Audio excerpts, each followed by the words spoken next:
Now, this is one that we have chosen, that we've come for many, many years now. It has the school here. One that Dr. Ben used to stop at is a place called Kamumbo, near Kamumbo. And that's the one that was relocated during the dam. And Mary was talking about in her lecture when she was talking about how they were relocated, but saddened by the fact that they still didn't have a lot of things, nor the rich farmland that they once had before. But a lot of culture of Nubia is still threatened, all the way down to the Sudan that we talked about the other day with the 200 pyramids that the Chinese are building, called the Dao Dam and the Kachbar Dam. Those dams, if Chinese building those dams, the 200 pyramids will be under the water forever. A rich cultural heritage. Kush that gave birth to Kemet, civilization coming up from the south. Brother Muhammad is here. Yes. And those of you who, the address for the Muhammad, now he can give me the, well, we have the address for the school. Yes. And we can send it to you in the email to everybody.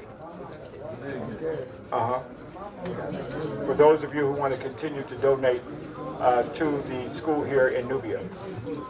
Sometimes, you know, it's the smallest things that you see that can be a really good gift.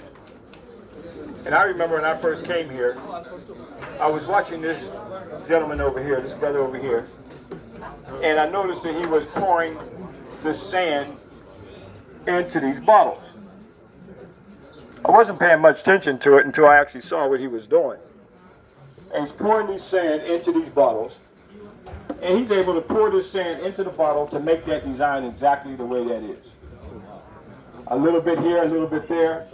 So here you got a camel, you got other things, you know, nice little gifts like this here. Look at this one here. He made that, and he's demonstrating it right here, how he takes all these different kind of sand, puts it in the bottle, and he makes this design right here. Two of the little ones for how much? I think that's pretty unique. Two like that? Huh? 5 pounds. Yeah.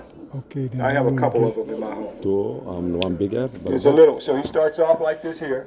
That Jubilani, that original butter. So here's, he puts some black sand in there. Forget. And then he starts to make his design. I make for 3 like that, I make bargain. I mean, I think that's pretty unique, I think. Like 65, not 80. Yeah. Believe me, that good price for Knows you. exactly how to put it For in to 60 make it for look just like a camel But that because or whatever he God wants it to gift. be for that design that you see right here. That one about 20 bucks. But And I had seen these for a long time until I actually sit here and watch him do this one time. Like 60 bucks, not 65. He just poured that in there. Because He just made a camel open the real day, quick. not for work, you know. And one gift for them. Then he stuffs it What you where gonna- it's permanent. But what if I buy So I think that's pretty artistic buy by two? him No. putting that Two together there. women outfits. In addition to that, So and the oil. So How again, much? Nubia has gone through, but there's still a lot of Nubia still under the water now.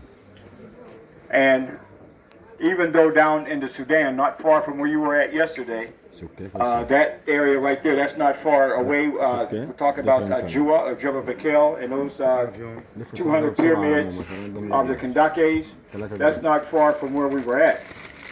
But if the Sudanese government builds those dams, that's the end of a lot of the culture of ancient Kush.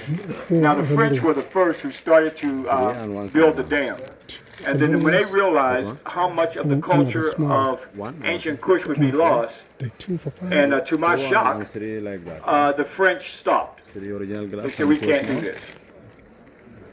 But the Chinese stepped in. And they don't care at all. You know, they look at it as making the money to Two small build the was dam. $5 for 2 And right small. now, And 3 make for 16 over. it's you make mainly two more, Europeans two who more are doing the small. outcry And 3 bigger. for what is about to happen to ancient Kush. For the most part, we are totally oblivious to what's going on. Even though CNN and BBC News, BBC may have talked about it maybe once or twice, but CNN has not talked about the loss of the treasures of Kush at all. And again, like I said, you know, there's Sudan, they have not even scratched the surface of doing archaeological research. Egypt has been the main focus of archaeological research because this is where the early Europeans came in here for their colonial period and cut Egypt out of Africa. As I talked about Hego in the presentation, where he said Egypt is not a part of Africa. From then on out, they literally made it academic racism and made Egypt not part of Africa, just by him making a stroke of a pen and saying Egypt was not a part of Africa. And that has become such a narrative in the thought of most people's minds to this day, where most people don't even consider that when you say you're going to Egypt, and people who don't even know Hego or anything about it will automatically say, well, Egypt's not part of Africa, until you show them the African map. They say, well, show me where Egypt is cut out at. You see, but to show you how somebody can create a narrative to the point where, like I said, the young, the little brother who came with his parents, and he was elated from his experience here, and the teacher asked him when he got back to the States, well, the students, what did they do over the summer? He said, well, I went to Africa. And she said, where in Africa? He said, I went to Egypt. And she told him Egypt was not in Africa. And he had to take his book, the book that we gave you, the African Village Civilization, he opened it up to the continent of Africa and said, well, here's Egypt right here. Where is Egypt cut out at? From his educational experience he got here, the teacher dropped the book and didn't want to talk. And then she said the Egyptians are white. And he opened up the book and started showing some of the faces. Then she closed it and didn't want to talk about it. His father had to come to school and deal with that teacher for saying Egypt was not part of Africa. So they have even created a narrative that even other people have developed this psychopathic racism in their own minds, even some of us, because of a narrative that they have created. Okay? That now does not start in Europe. Happy does not start in Asia. It starts in the heart of Africa. And like all cultures and civilization, the river has always been the cultural waterway that all people carry their culture, their spiritual way of life, and even humanity itself, starting with the first Africans who migrated along the banks of the Nile. So we say all these things to understand that, as Dr. Jacob Carruthers said in his book, The Intellectual Warfare, it's a very good book to get. And he called it intellectual warfare because that's what we're up against. Literally trying to rewrite the history of Africa and literally writing African people out of history. This is what's going on. And I think that when we say we're coming here, they're even creating a narrative for us not to even, among friends and family, not to even come here. Okay? Because when we say why, it's always a question, why do you come to Africa? Why do you come here? But it's never that, as I repeatedly say, it's never a question mark nowhere else on the planet Earth. You can go to Thailand, you can go to Australia, you can go to Europe. It's never a question until you come here because they want to keep this for themselves. Okay? All these new places I've noticed are going up within the last 2 years where these hotels are now, it used to be a nice journey coming down to the village because it was pretty much isolated.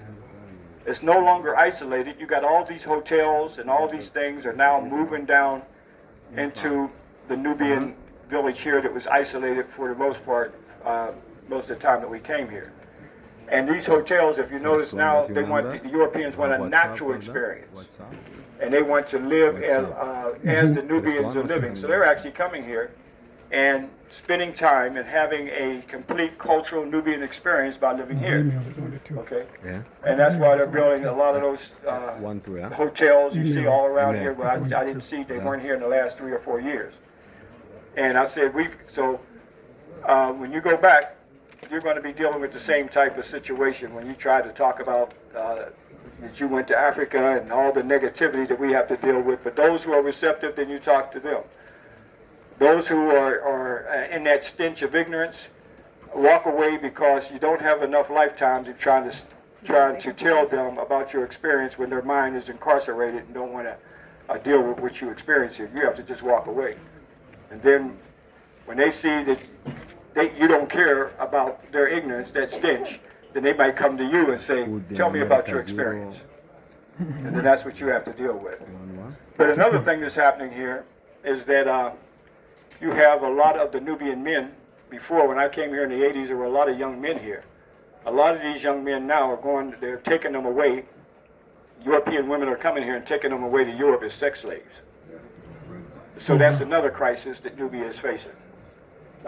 young men that I've known for quite some time are no longer here. Okay. Abdullah, we have, is Jamal here? Kareem here? Jamal? Okay, yeah, Kareem, Abdullah, he just came back from Sweden, right? 2000. 220. Oh, no, I'm sorry. No, I'm Then talking about Abdullah. 7509. Abdullah's back from Sweden, right? Et toi? Yeah, Holland, yeah. Jabal. Jabalani. So that's another crisis is coming here where they're coming here and taking the young men away and taking them to Europe as sex slaves. Now he's sick. And now, yeah, that's why he got sick, because he went to Holland. You were. I guess but he came back to Nubia, huh? Yeah. But he represents one of many, okay, that have gone off to Europe in these type of situations are happening to Nubia. But again, when we look at Kush, we're looking at the mother of No have Kemet. WhatsApp Jabalani. That's what we have to understand. That culture did not come from somewhere else. Okay, I show you. Everything is done to try to